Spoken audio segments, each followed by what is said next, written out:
অধিকার হরণের দীর্ঘ 17টি বছর স্বাধীন বাংলা টেলিভিশনের চেতনায় অবিরাম লড়াইয়ের বিজয় সাফল্যগাথা। আবার এই স্বাধীন বাংলা টিভি এখন আপনাদের হাতের মুঠোয়। যাই হোক, রাজনীতিতে যদি সংখ্যা যদি কম থাকতো তাহলে কেউ রাজনীতিক পন্থায় কেউ বেছে নিত না। আমি আছি ঢাকা জেলার সাভারের রাজফুলবাড়িয়া তেতুলতলা ইউনিয়ন পরিষদের ভিতরে। এখানে দেখাবো টিসিবির পণ্য নিয়ে কিভাবে তারা গরিবদেরকে ঠকানো হচ্ছে, সেই দৃশ্য আর সেই প্রেক্ষাপটকে তুলে ধরবো আপনাদের কাছে।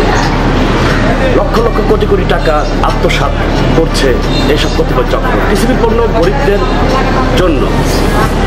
আর টিসিবির পণ্য যদি বেঁচে যায় তাহলে সেটি ইউনিয়ন পরিষদ বা ইউনিয়ন অফিসকে বা অভিহিত করে সেটি জমা দেওয়ার ঘোষণা আছে, কিন্তু তারা কালোবাজারে অর্থাৎ দোকানে বিক্রি করছে।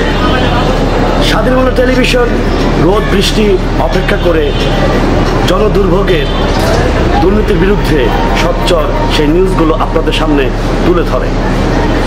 আমাদেরকে তথ্য দিতে ফোন করুন 01-712-8948-05 নাম্বারে। আমি বিদ্যুৎ আহমেদ পৌঁছে যাব স্বাধীন বাংলা টেলিভিশন টিম নিয়ে, তুলে ধরবো আপনার কথা। তো দেখতে থাকুন টিসিবির পণ্য নিয়ে কি হয়েছে সেটি তুলে ধরবো আপনাদের মাঝে। ভালো থাকবেন আপনারা, ভালো থাকবে বাংলাদেশ, শুভকামনা জানাই। ইনকিলাব জিন্দাবাদ। 1 নম্বর ওয়ার্ড, গ্রাম হারানগর। আপনার নাম? দুদু মিয়া।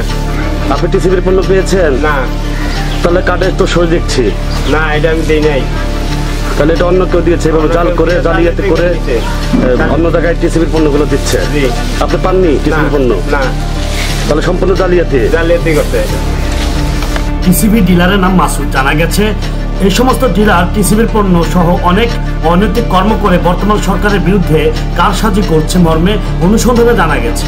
বিদ্যুৎ আহমেদ, স্বাধীন বাংলা নিউজ, রাজফুলবাড়িয়া, সাভার, ঢাকা।